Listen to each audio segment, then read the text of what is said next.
Hey guys, Mike here. I'm back upstairs in the attic. It's hot as hell. Up here, I'm working on the Spitfire because it's very close to maiden. I was considering maidening it today, but it just had a couple of little things that needed doing, and I did not want to stay up all night. We had a big event at our club today. I belong to the Jersey Coast Sport Flyers, and we celebrated the 50th anniversary of our club charter. Very exciting. It was actually a beautiful day to fly. It was cloudy in the morning. Sun came out, but after all the festivities, packed up my planes, and I came back up here, and I'm determined to get this thing done. So what's left to do? Couple of small detail things. The main thing was getting the CG so I could put the weight inside. Yesterday I had a whole bunch of lead, 10 ounces, maybe a little more than 10 ounces of lead, taped with Gorilla Tape on the nose. I actually posted it online, and everybody jumped all over me. Oh, you're going to be throwing lead all around the sky.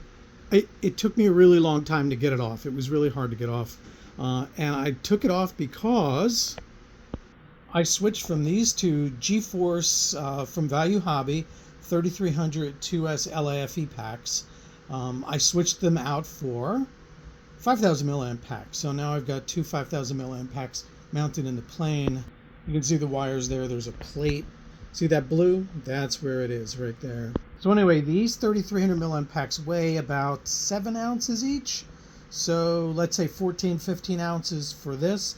The 5000s weigh a little over 10 ounces each. So 21 ounces, let's call it, in the nose. So I was able to pull 10 ounces off of the cowling and replace it with 1 ounce of lead. And this is going to go inside once I fly it. I'm not even sure I need this. I just put it on there because it was very even. It was balancing very even. I thought, let's get a degree or two of down just for some peace of mind. Most planes are pretty treacherous when they're tail heavy, and Spitfires are notoriously tough to fly when the CG is wrong.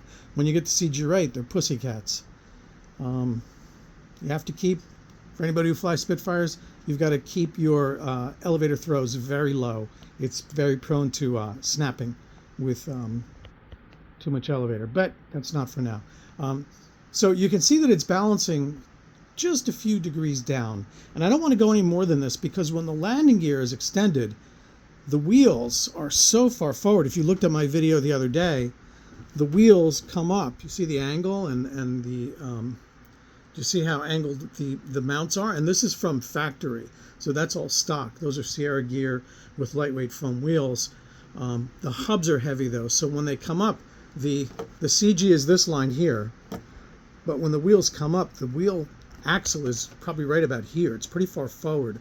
So the plane instantly goes into a pretty severe nose down attitude. I've never had that happen with a plane before, but then again, like my nose in Mustang is kind of neutral when the gear comes up. They're straighter into the wing. Everybody has told me not to worry, that it's going to make for a nice stable glide path. And I'm not. It's gonna fly. I've seen a bunch of videos of these planes flying, and nobody has ever said anything bad about their handling characteristics. A couple of people have asked me about the rig that I'm using to balance. It's called an Easy Balancer. I think I've shown this before. EasyBalancer.com. Let me spin it around a little bit so you're not looking at it upside down. It's a pretty substantial unit. It's made out of looks like 8mm 1/4 inch aluminum stock. It's all machined out. It's good for up to, I believe, 100 pounds. And this plane is only 34.5 pounds. I'll have to reweigh it when everything is in it for the maiden, but I think it's going to be under 35 pounds. What I want to show you here is this panel line here that the light is tracking. That panel line right there is the CG of the wing. And the way this works is, I'll put the light behind it. Can you see that little kerf, that little cutout in the aluminum that's sort of pointed down towards the nut?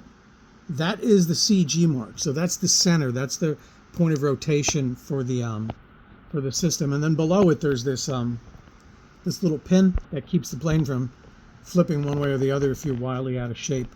But anyway, you just line up on that kerf, and you do your business. Add lead, take away lead, move something around.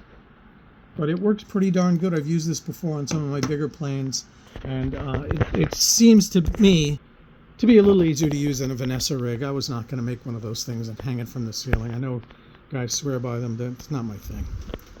So it's pretty good. Let me show you it going through a couple of gyrations.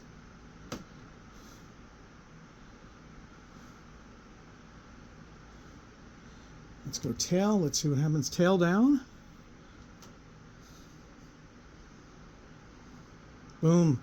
Right back. Now let's put nose down. See where it goes. Perfectly level. There's very little friction with this thing.